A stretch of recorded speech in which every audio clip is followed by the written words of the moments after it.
Okay, good afternoon, everybody, and welcome to the next installation of the City Arts Team slash Arts and Creative Community Committee meeting. Love to get both of these groups together from time to time to talk about all the different things that are happening on the public art front and the arts and culture front. Before we jump into things, I want to welcome our deaf interpreter, Barbara. Thank you for joining us today and for helping out. You're welcome. Great. So we have a number of things to get through today. Let me pull up my agenda here. And lots to talk about, lots going on, as I'm sure you've been following in the email updates that we've been sending and hearing about in the news. We've been getting some pretty good press about things that are happening. I think, Heather, what did you say? We've got 7 active RFPs and RFQs, is that right? We have started, we're in the middle of a string of 7 review processes. Yeah, so there's a lot going on, and RFPs, RFQs, and calls, and like my mom always said, mind your P's and Q's. Tell the difference between these different processes. So Heather's going to talk about each of those different projects, the RFPs and such. But before we get into that, I wanted to go through a few sort of structural things, bigger picture things that we want to discuss. For starters, we have been talking internally here about sort of formalizing things a little bit more with this group, to the point that we would like to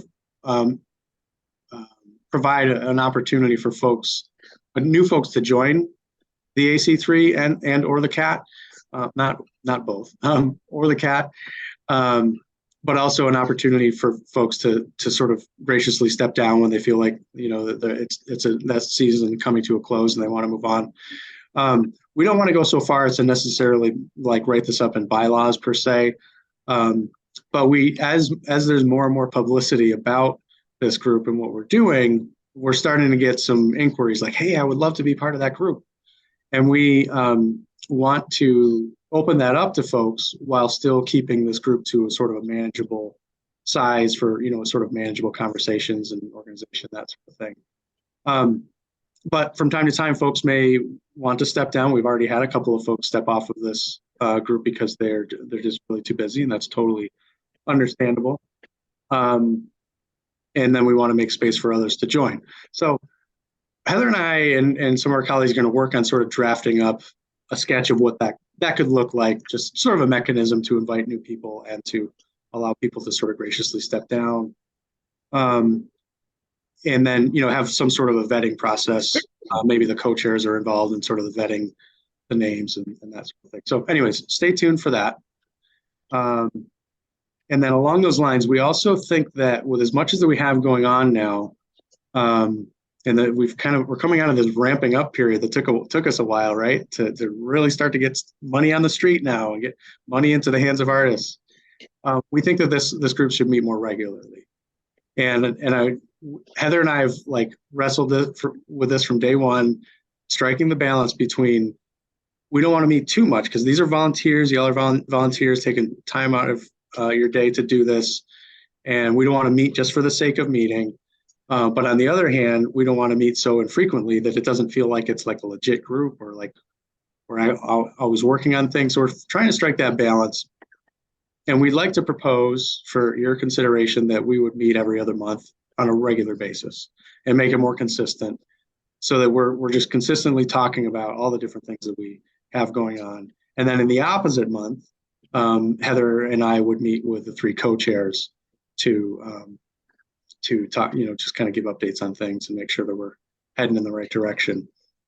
And then alongside of that proposal of every other month, for the time being, we would propose to merge the 2 subcommittees and we'll just have AC3 meetings.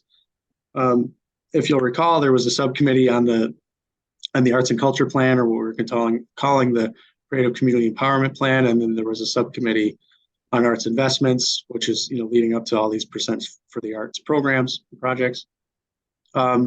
Because this is about the turnout that we're getting when we meet, we're not too worried about the group being too big just yet. So we think we can just kind of merge those subcommittees together and just have AC3 meetings every other month. So that's the sketch. That's the proposal. Please tell me all what you think of that idea.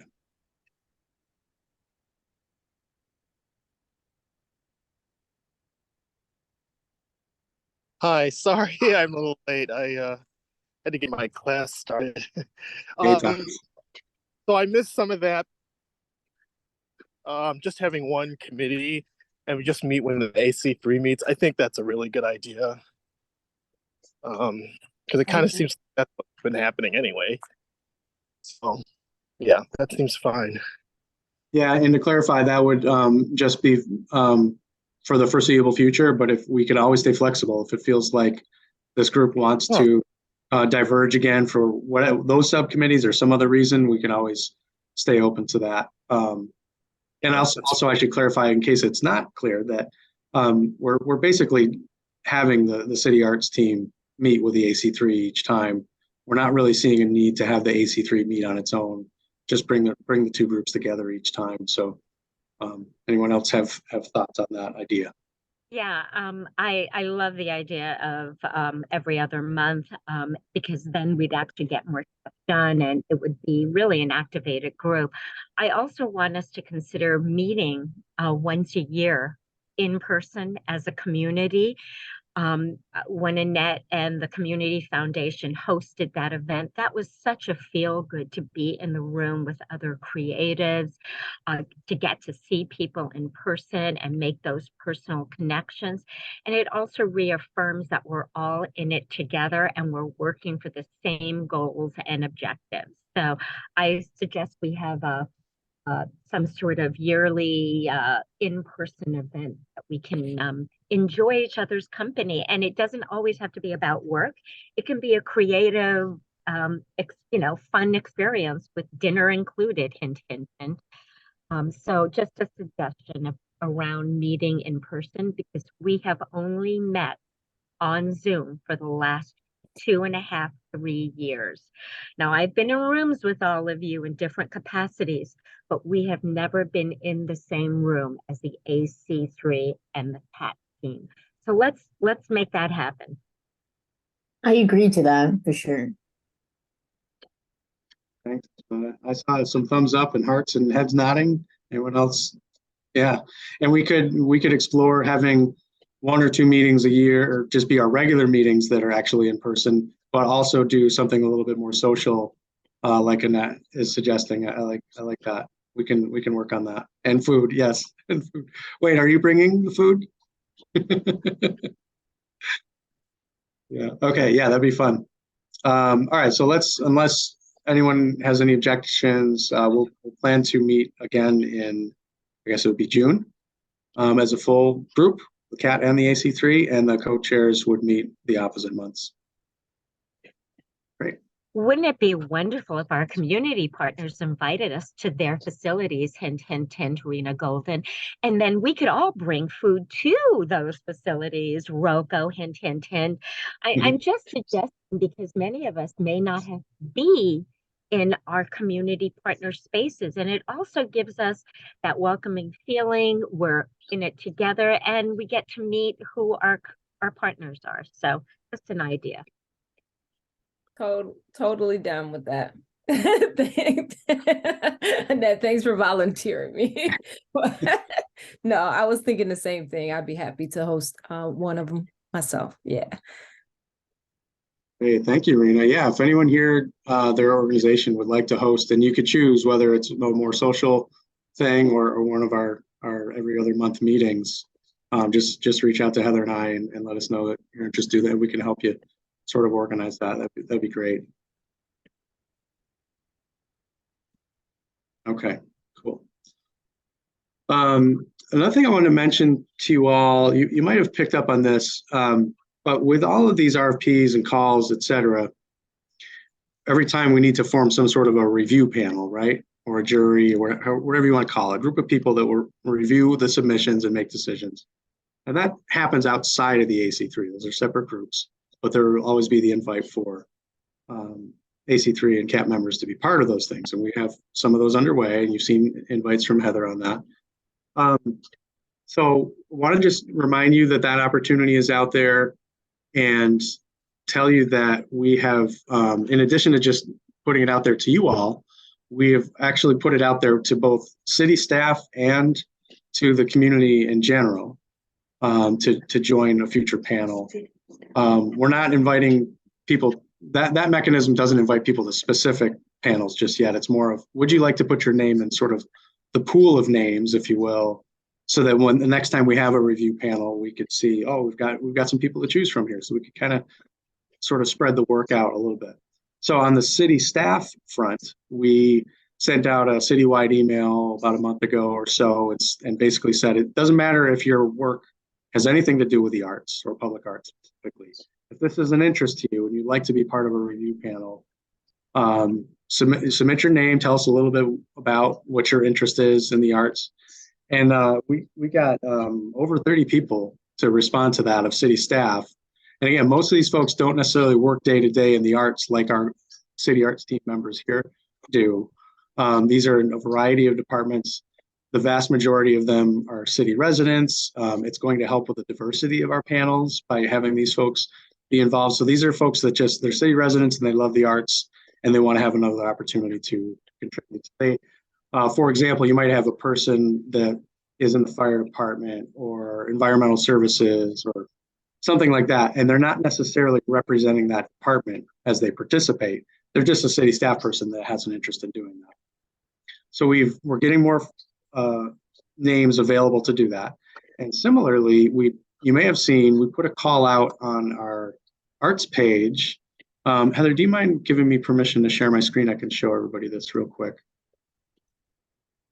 Hopefully you've had a chance to look at cityofrochester.gov/arts. Let me just show this here. So, at the top of this page, we, highlight the projects that are, presently happening and call more attention to those. And there's sort of a summary of all the different things that we have going on. But immediately under that table, this is a call for anybody in the community that has an interest in being involved, whether they're an artist or not, whether they work for an arts organization or not, to submit their name. There's a form that they could fill out. Now, we're not guaranteeing that everybody that submits a name that can participate. There has to be some sort of level of vetting, and there's a space to kind of talk about their background and their interest and that sort of thing. But I just wanted you to be aware that that call has been put out there, and you are welcome to share that link with your networks if you know folks that might be interested in being on a review panel or a jury of some kind. In addition to, always putting out the call to all of you to participate. Okay, so I wanted to make sure you're aware of that. And then my last update before I turn it over to Heather is that you may have heard that we're making some progress on securing the Frederick Douglass statues that were around town. These were in multiple locations throughout the city. Olivia Kim was the designer of those. And they're made of fiberglass, so they're not meant to be outside for years and years. So the city is going to be acquiring them and finding locations to display them for the public to be able to appreciate them. We haven't decided on the locations just yet. That's forthcoming, but we have worked out an arrangement to pay for it. And you may recall that at one point, this group here talked about, is that potentially a way that we can use some percent for the arts funds for the city to purchase those statues? And Johanna, please correct me if I'm wrong, but where we left off with that is we actually found a different funding source. So that's not necessarily using percent for the arts funding to purchase those statues. Do I have that correct, Johanna? Johanna had just put in the chat that she had to step away for a moment. So maybe we can, We'll circle back to it, but I think it's safe to say that that's where that landed. So just wanted you all to know about that. And so stay tuned. I think there'll probably be a press release or something that talks about where we're going to locate those. And Heather and I will send out an email to let you all know. Kevin, as I recall, we voted actually to dedicate those funds to purchase those from the 1%. I know I recused myself from that vote. That's why it's in my mind. My recollection was there wasn't a strong consensus. There were some that were, I mean, everyone's all for preserving those statues, but whether or not we wanted to use those funds was not necessarily a strong consensus either way. Oh, Yeah, I don't know if we voted. I think we had a discussion. I didn't vote. I don't think voted on that. Did we? Hmm. I don't think we did. Yeah, I don't think so. Anyway, it's good that that's not money that's coming from this. So, Yeah, and they're still going to be preserved. So, yeah. Okay. Any questions on all those sort of upfront things I wanted to go through? Yeah, I go wanted ahead. to ask one more thing about the panels. Mhm. Are we targeting or are we creating some overarching best practice or structure to govern these panels? So Heather and I have worked on the criteria, the outline, and very much in alignment with NISCA and NEA. So yes, is the answer. The details are still, Heather, do you want to? Yeah, I think that, yeah, so the city has precedent, right, for how, like, the categories it reviews under, and the scoring and how panelists are selected. And I think that we're really working to make this a better process in terms of making it clear what we're looking for so that it's better understood by applicants, respondents, but also for review panelists, right? Because our templates, like where we're coming from, where the city kind of started with RFP templates and process, is really with large construction contracts, right? So we're trying to really create a better process for the arts. Yeah, and a big part of that is looking at other NISCA, NEA, looking at other criteria that Annette did a lot of research and gave us a lot of materials on. And it's also working with Johanna. Maybe if she's still away, I can put Johanna in the hot seat. But eventually working towards really developing a different template that's just for arts for the city. And I was going to say, also, we're open to hearing feedback from you all. Like after we issue these RFPs, ideally, we get feedback from you when the RFP is drafted, but we understand that to prevent conflict of interest, right? That's not, we're not gonna be able to get a lot of feedback from you beforehand, but we wanna get feedback from you then after, right? Like after, we wanna be able to follow up with you and really, you can help us evaluate the materials in the process. Sorry, Amanda, were you gonna say something? oh, I was just going to say, I also shared with Heather and Kevin, if anybody else wants it, I can. When I read for the NEA, they had some pretty good detailed juror instructions and guidance. So I've shared that. And if anyone else is interested, shoot me a note and I'll send it to you too. Yeah, they have great panelist handbooks. You are required to sign a contract. You are to also disclose all of your conflict of interest. I've done dozens of these throughout the years. I will say that the one that I found most compelling as far as BIPOC focus was the National Association of Latino Arts and Culture. All of their grants are required to touch the Latinx community in some capacity. So we're focused on the city, Black and Brown, minorities, underserved, under-resourced communities. So we can add certainly elements around that. I love that idea, Amanda. Thank you. Yeah, I'm interested too, just because I'm thinking about, I also have sat on some of these grant panels over the years, and I think about, I wonder who's looking at what has made them so inequitable in the past, right? So that we're not repeating processes, that have been exclusionary. Something in, it's beyond just the language, and structure of the panels, I know. but I also just am interested in sort of us looking at comparing whoever's doing the research on like really what's gone wrong over the past 100 years, right? And then, you know I bring this kind of stuff up a lot, because otherwise we're in danger of just repeating the same practices. And even though they look great on paper, or there's a process or, something that is functional, on paper, it just has been, problematic, for certain communities, namely BIPOC. So yeah, just interested in that piece. Have we benchmarked, or are we in that looking at the best practices from NEA and NISCA? Are there other cities with 1% for the arts that we're specifically surfacing as great examples of having panel compositions and panel processes in place?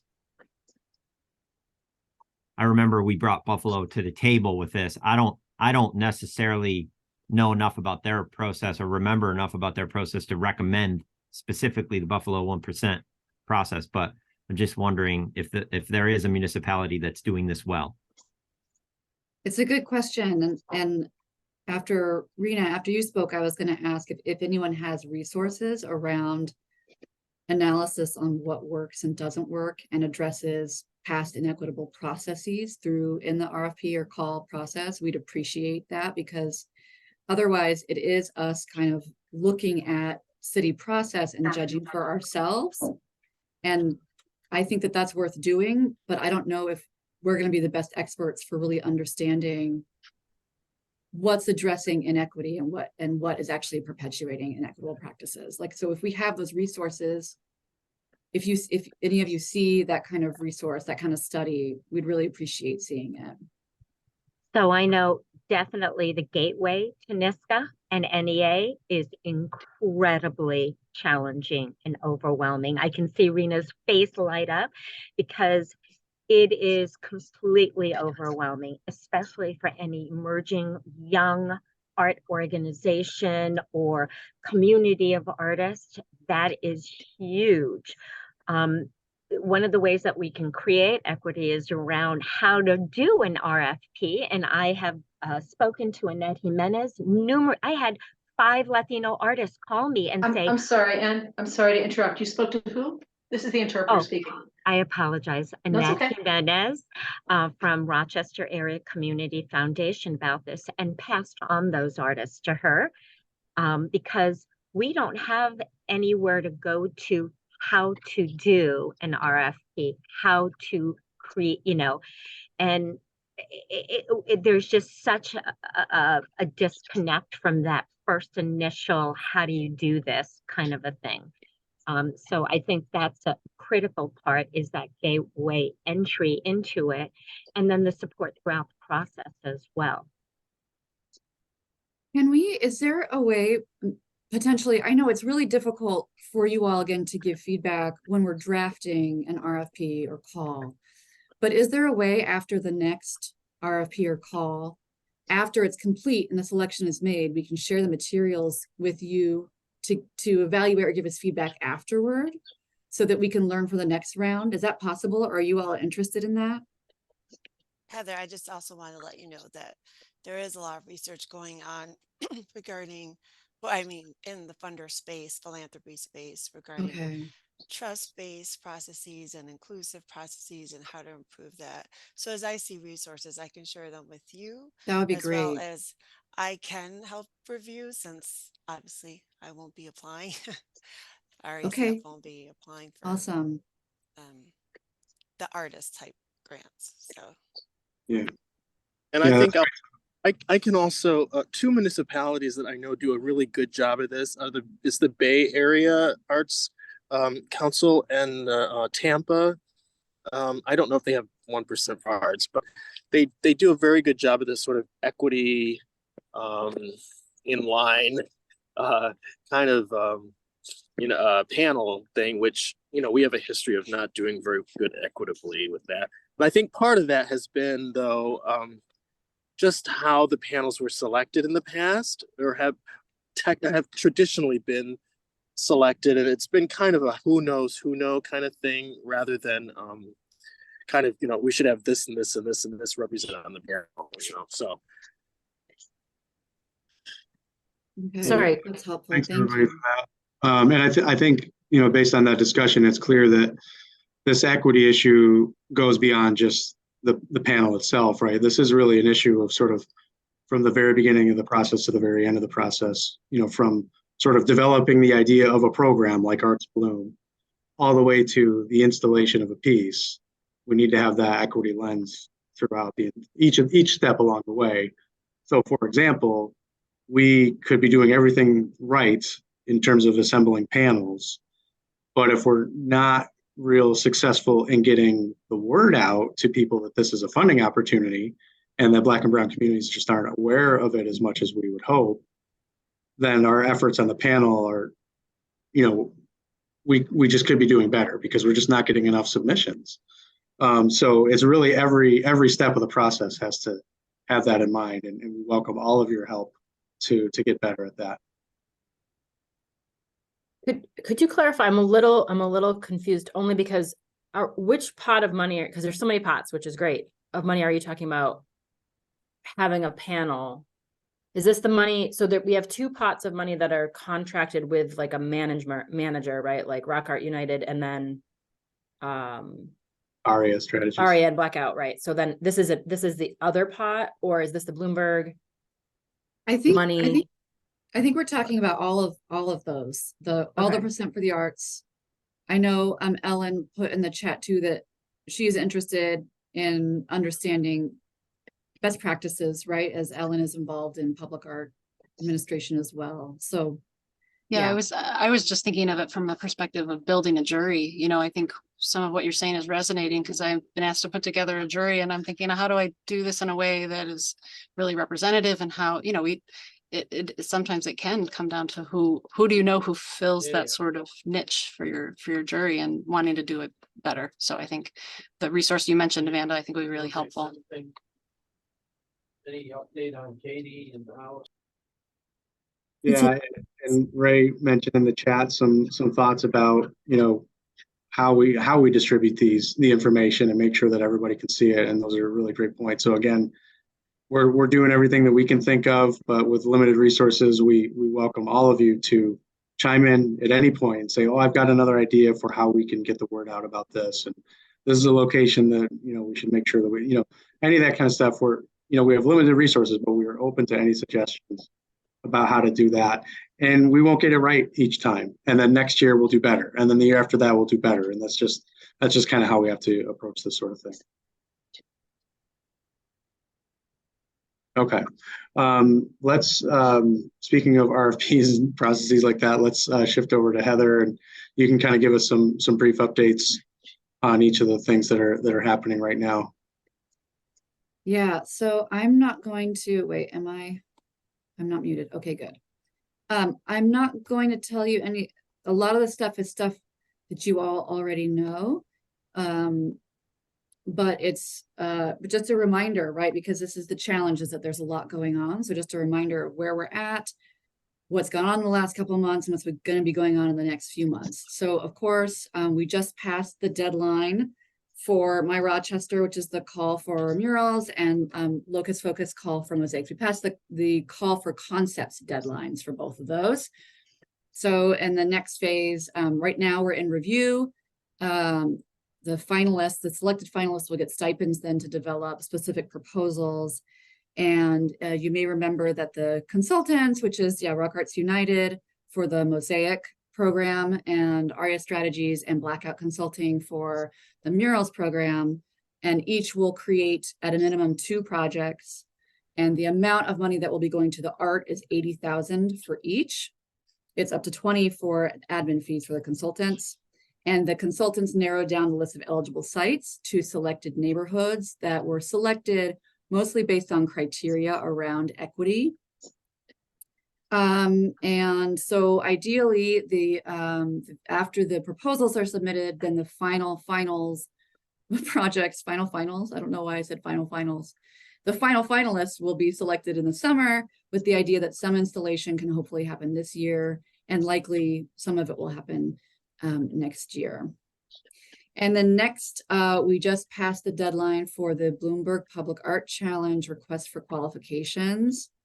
As a reminder on that one, the Bloomberg Public Art Challenge awards up to $1 million for temporary art focused around an urban issue. The city has committed $200,000 of percent for the arts funding to also go towards this if we are awarded. I'm sorry, how much money was that? Interpreter speaking? 200,000. Okay, so the city has committed $200,000 for this. Thank you. Yes, yeah. And the urban issue that we have identified with your all help, and including AC3 and CAT, and then internally discussing with the mayor and the administration, is youth trauma. And we feel strongly about that because it touches a lot of serious issues in Rochester, right? Including violence, multi-generational poverty, and disparities in education. So we applied for the first round application February 15th with that topic and with a very general idea. The general idea that this would include multiple artworks, that would include physical as well as non-physical art, and that youth would have multiple access points in this project. So now we're looking for lead partners to partner with to further develop the proposal and to apply in the second round if we are selected for the second round application. And if awarded, those selected lead partners would help us administer the project in 2024 and 2025. So we just passed the deadline for the RFQ. We're in review. And we intend to notify selected partners the week of May 8th. So the next thing is, you heard Kevin mention Arts Bloom. That is the branding, the name, the title for the Percent for the Arts non-capital art program. So as you may remember, we approved through City Council a policy amendment. Sorry, could I ask you to just pause for just 1 minute? I'm so sorry. No This is the problem. interpreter speaking. Just No one. problem. I just need like 2 minutes. One minute, less than that. No problem. Thank you. I'm a fast talker, and so I apologize.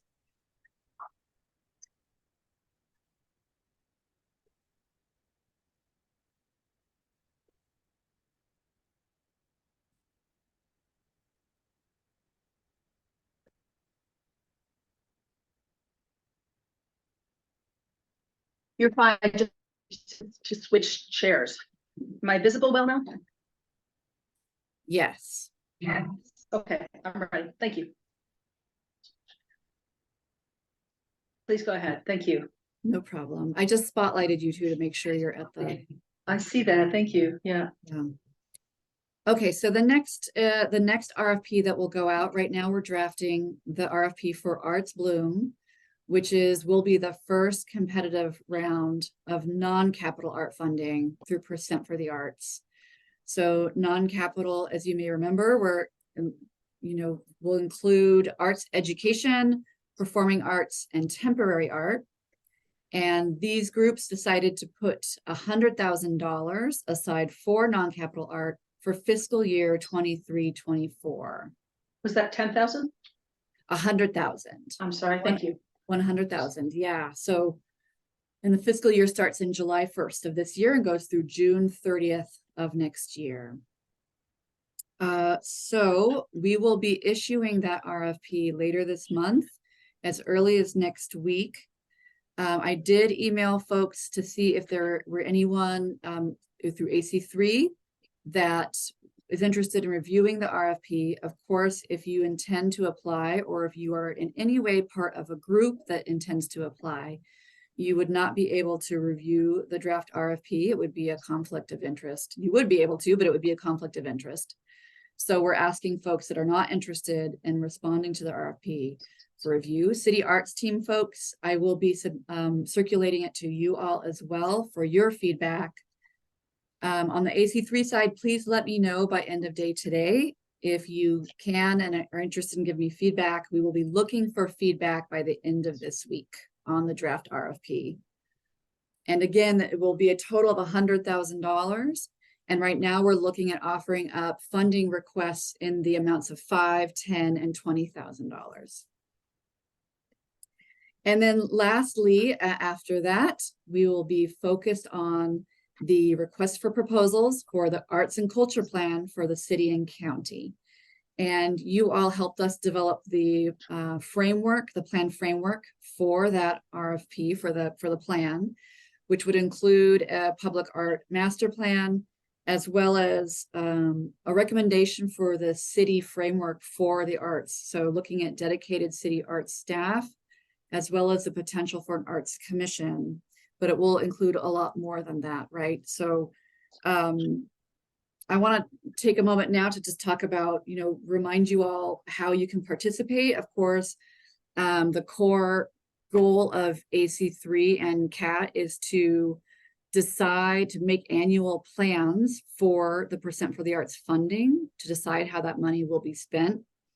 But there are other ways to be involved, right? So AC3, you help us spread the word on these RFPs and calls. You help us find panelists, or you participate as panelists.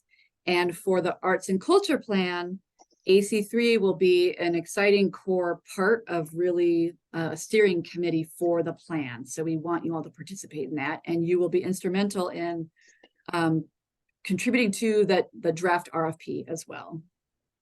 I also want to mention, Kevin pulled up the webpage, the City Arts webpage. And I just want to say we're working with communications on how to better communicate and how to clearly communicate all of these opportunities. So in particular, if you are looking at the webpage and you have, if you have suggestions for us on any of these things on how we can communicate better, that's great. But take a look at the webpage as well. If you have any suggestions for the webpage, please let us know. I think now it might be good to pause to see if there are any questions about all of these things. Yeah, I have a question going back to the Bloomberg RFQ. So, and maybe I just missed this because God knows I miss a lot. Did we recommend using $200,000 from the, so is that $200,000 an additional money that the city is putting into Percent for the Arts, or is that, because that's usually our whole year thing?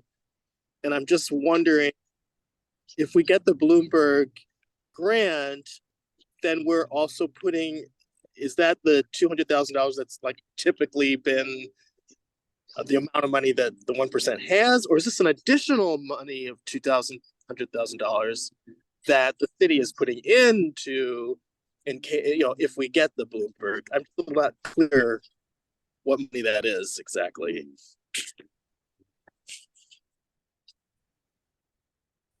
Kevin, you want to take that? Sure. Yeah. So that's a great question. So what we had talked about last time this group met to talk about how to sort of consider divvying up the money that we have. We're in this sort of unique situation where we're actually making those decisions about 2 fiscal years at the same time, because as this is a new group, we're sort of catching up to our fiscal years. But then moving forward, we'll be looking at this 1 year at a time. But all that is to point out that we, as a group, we're looking at over $500,000 over the course of 2 years that we could figure out how to program. And so we talked about how we want to eventually do another round of public art RFPs that are the same or similar to what we're doing now with murals and mosaics. It could be something different, but they would be, ultimately, it would be capital art. And then we would set aside $200,000 to do that, but that would be months away because we're in the middle of. How much was that? Another $200,000. We're going to set aside another 200,000. Yeah, to do more capital art that is similar to what we're doing right now, but because we're in the middle of those other programs, that would be many months away. Sure thing. So we have the sort of flexibility, given the way the timelines are working out, to actually take that $200,000, and we have told Bloomberg that would be the city's commitment to, or contribution to the grant if we were to get it, because if we were successful in getting it, we would be creating a bunch of capital art. So we would be creating capital art with that $200,000 either way. If we're awarded Bloomberg, we'll use it within that program. If we're not awarded Bloomberg, we would just do some other kind of call that is similar to what we're doing right now. So it's not additional money. It's just sort of pivoting how we're going to use it depending on how the grant plays out. Does that make sense? Yeah, that makes sense. I mean, this is maybe another discussion for not for now, but my concern a little bit is if we get the Bloomberg grant, there's specific, it's kind of the parameters that we've set for that, the theme or whatever is one thing. So that, I mean, you'd have to fit into that, which would exclude any other kind of, if we put all the money in there, then it would kind of exclude any other kind of things that could happen. So, I mean, maybe that's for a larger discussion later. I mean, we don't even have the grant, we're not even near getting the grant right now. So maybe this is not really a discussion. It's just something, if it does happen, maybe this is a discussion though, down the road. So anyway, it just popped up in my mind. Yeah, no, I totally understand, Thomas, and we kind of grappled with that too. But I think what it comes down to is every year, the decisions that we make about how to spend this money will have some sort of focus or limitation of some kind. And this is just this year's version of that, I guess. But so we're gonna have to grapple with that each year. Amanda, you had a question? The Bloomberg grant is for temporary art. The percent for the arts. I'm sorry, the second, what you just said? The percent for the arts. Thank you. That money, how temporary does the temporary art have to be? Is my question, because the 1% for the arts, the way we have it structured right now, and I don't know if this is written in stone or if this is, but all of those last for 5 years, minimum. So is Bloomberg that long or shorter than that, and is that, if it is shorter, is that within what the guideline and intention for the percent for the arts for duration is? So it's great that question came up with the webinar that Bloomberg Philanthropies put on for the grant. Someone said, what do you mean by temporary? Because I think everyone that was thinking about this was like, are you, as part of the budget template, it includes deinstallation. So people were like, are you going to be checking deinstallation? And they actually said, the only reason we call it temporary art is because we understand that permanent capital art has a long process, and we want to be able to create art right now, quickly. So if some of the art or even all the art ended up being permanent art that was created through the Bloomberg grant, they would be fine with that. So there's really no requirement on minimum or maximum length of time Heather, created through Bloomberg. I'm so sorry, you're breaking up. Uh-oh. I think I could hear you. I think that might have been on your end, Barbara. You're frozen. Yeah. I can't remember the last part I heard. I heard the first 3 or 4 sentences of what you said, but I didn't hear the last part. Okay. I think, Barbara, we're having a hard time hearing you a little bit, and you froze for a moment. But I'll go ahead and repeat. Basically, Bloomberg does not have a requirement for minimum or maximum length of She duration. dropped off, Heather. She dropped off, Heather. Thank you. Thank you. Okay. All right. So I want to just check and make sure Antoinette is okay. Do we have captions turned on? I am. We don't. Let me do that.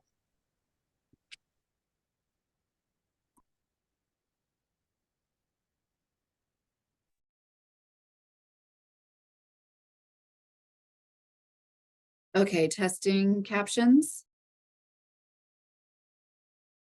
Can everyone see the captions? I think that the captions only show up on whoever's screen put them on. So we may have to like send a message in the chat to let them know to turn captions on until the interpreter can return. Okay. So the closed captioning is between record and reactions. And what you do is if you click on it and you click on the arrow and it shows you which settings you want. However, if you do not see the closed captioning, it means that you have to update your Zoom. The Zoom updated like about 6 months ago. So you have to update your Zoom, but don't do that now because then you have to come back on here. So FYI. Thank you. Yeah, I clicked on that button and I'm now seeing the captions. Tonyetta, are you seeing everything? Of course, it didn't translate my pronouncing of your name very well. No, I Zoom can see it. captions are horrible with accuracy. Yeah. Okay, but it looks like Barbara's back.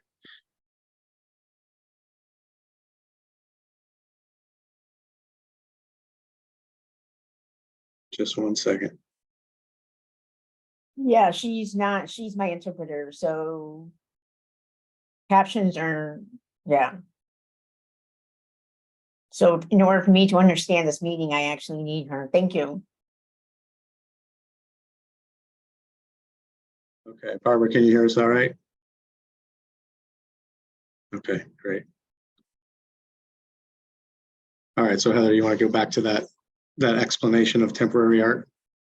Yeah, Bloomberg does not have any requirements for duration of time for temporary art. It could be, if it turns out that it's permanent art, that's fine with them. Yeah. Yeah, so essentially we kind of have a different definition of temporary art than Bloomberg does. They're really thinking of it in terms of, let's create these things within the 2-year time period so we can stimulate community conversation around the topic. But they're not going to get involved in making sure that we tear it down, whatever we create. So, okay. Heather, was there anything else that, or anyone else have questions about the different projects that Heather gave updates about? No? Okay. Okay. So the two other things we want to make sure we covered, and then see if anybody else has anything, is want to give Kara a chance to talk about an upcoming opportunity. And then I'll check in with Annette Jimenez-Gleason about an update on the Arts Hub efforts. So Annette, do you want to go first? Sure. So. And Annette, I'm sorry, your audio level is a little bit low. It's a little bit harder to hear you. Can you hear me now? It's a little better. Hang on.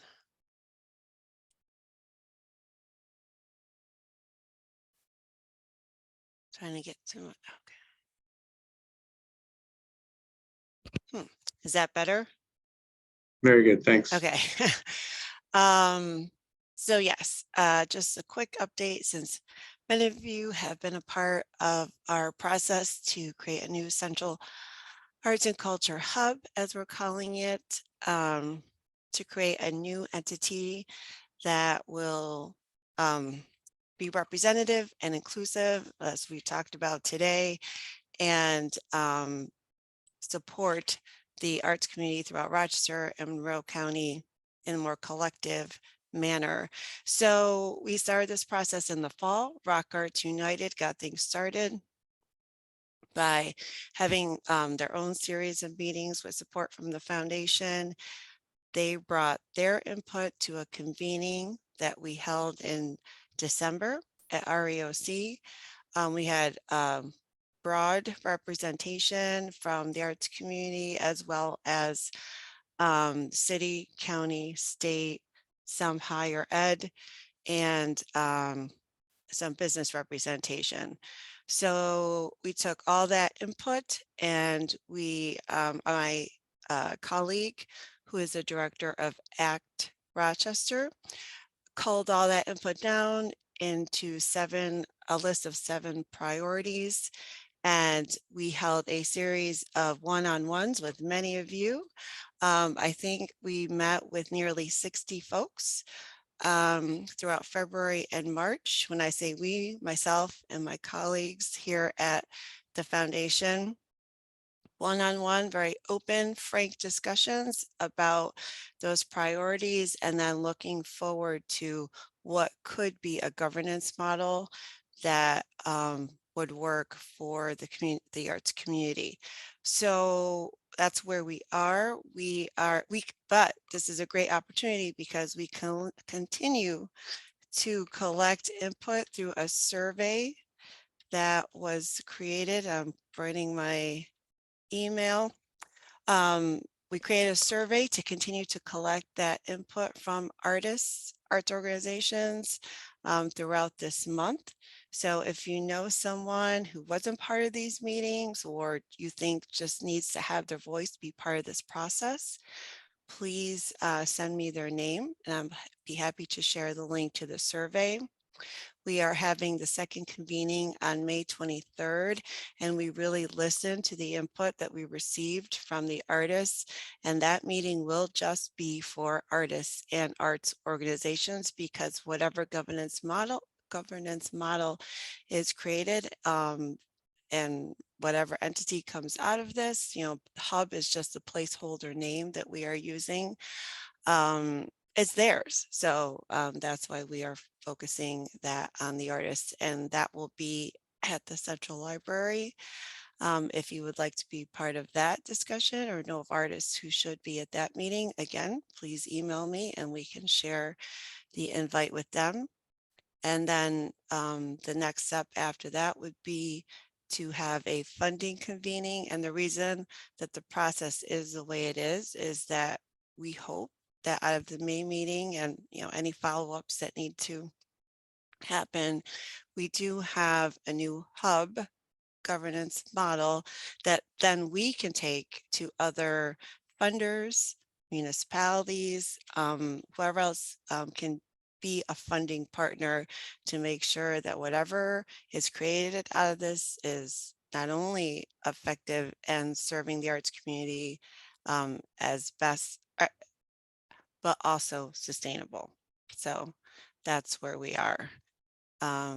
You can email me questions because I know we're running short on time, but open to any questions, comments, additional input. I should put my phone here too. Great, thank you, Nat. We're really grateful that you and your colleagues are facilitating that. It's really important work. So thank you. Thank all of you. Thanks to all of you. Your input has been really valuable, and we appreciate everyone who's been a part of this process. Great. Okay, a couple of people have to step out. Antonietta, it was great to see you. Thank you for joining us. And if you step off and then Barbara signs off, Barbara, just want to say thank you for helping out today. And thank you for your patience with us fast talkers and patience with the technical issues. So great to see you. Okay. And then the last thing, please keep her on for recording purposes. Yeah, good point. Thank you. The last thing is, Kara, do you want to talk a little bit about this upcoming opportunity? Sure. So coming up in 2025, so we've got a couple of years, but we're planning ahead. The city is going to be celebrating the 50th anniversary of its pretty famous, I would say, at least locally, mark in its logo, the city flower. It's dangling over Kevin's shoulder. I see it behind a net as well. I'm sure you all have some piece of art that represents it in some way. I think it is quite the most universally beloved logo, of municipal logo on the planet. I'll go out and say that. I know we are all really proud of it, and it really is like a unifying, proud sense of home that we all have in Rochester. And it's funny, you can even be in other parts of the country and see someone with it on a piece of clothing or a tattoo, or we like to kind of collect the wildest city mark things. Like at one point I saw a chicken wing eating contest, and the logo was made out of chicken wings. A lot of people will give it away as favors at their wedding, like on wine glasses. So we like to compile that. But anyway, our beloved logo is turning 50 in 2025, and not unlike how we tend to celebrate things in a year-round fashion when we do, and we have some really exciting things in the works already here in City Hall. But we were thinking that it would be really great to utilize the experts here to help us create some art in 2025 that pays homage to our wonderful logo. So that's what we are hoping to do with your support, is find some way that year, and it might need to be next year to, to sort of unveil it in 2025, if you will, to find this logo appearing more and more around town, but created by our artist community themselves. So we essentially need your help to elevate this celebration and kind of help us brainstorm ways to really make it apparent that in 2025, it's kind of the year of the city flower. So that is our hope. And I know I did a really brief synopsis there, but that's just it in a nutshell, because I know we are at the last minute, but we can definitely talk about it more at our next meeting. But we wanted to float the idea of, having this group help us celebrate the mark in 2025. Did I cover it, Kev? Did you do a good job? Yeah, thank you. Yeah, so stay tuned for that. Excuse me, Rena is suggesting that you pin the interpreter again. Thank you so much, because she's saying I won't show on the recording if you don't pin me again. Is it set now? Sorry, I just did that. Sorry about that. Thanks so much. And also, this is related to a new logo that's being developed, or the same one that we've had? The same one. So we are celebrating the 50th anniversary of our city flower. Yeah. Yeah, we have a lot of creative people in this group, so we'll have some more formal discussions in the future about ideas that we could, celebrate this more and get public art created that celebrates it. But feel free to get those gears turning on ideas of ways that we could do that, and we'll talk about that some more in the future. Before we wrap up here, I just want to reiterate a couple of things that Heather mentioned earlier. So again, we've got this Arts Bloom RFP coming out, and a lot of you have advocated strongly and had a lot of great insight into the best way to get money into the hands of folks doing non-capital art as well. So we're here, we're creating that program. So we welcome anyone that is not planning on responding as an artist or an arts organization to take a look at the draft RFP, so that you can provide feedback into how we're doing that process. But if you could just let Heather know by the end of today if that's your intention, and then she will get you that draft, which we are trying to wrap up by the end of the week. And then once it's ready, it's also really important that we get your help in distributing it. So you can simply email to folks but I want to create like a master list of artists and arts organizations that we want to make sure we send this to them directly so that they are aware of it. And this is, again, one step in the equity process, making sure we get the word out to a more diverse group of folks and folks that wouldn't necessarily hear about these things in the past. So we need your help with that. I will put together a list of names and organizations that we have now and put it on our shared document site that we have through Google Docs. And we would welcome any of you to go in there and add names and addresses so that we can just send this farther and wider once it is ready. Sound good? Okay. Any other last thoughts, questions, or comments?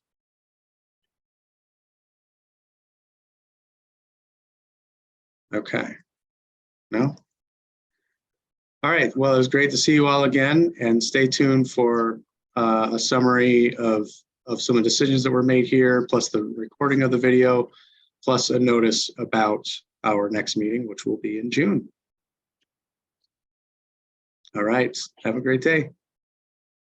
Take care. Thank you, everybody. Thanks, Bob. Interpreter.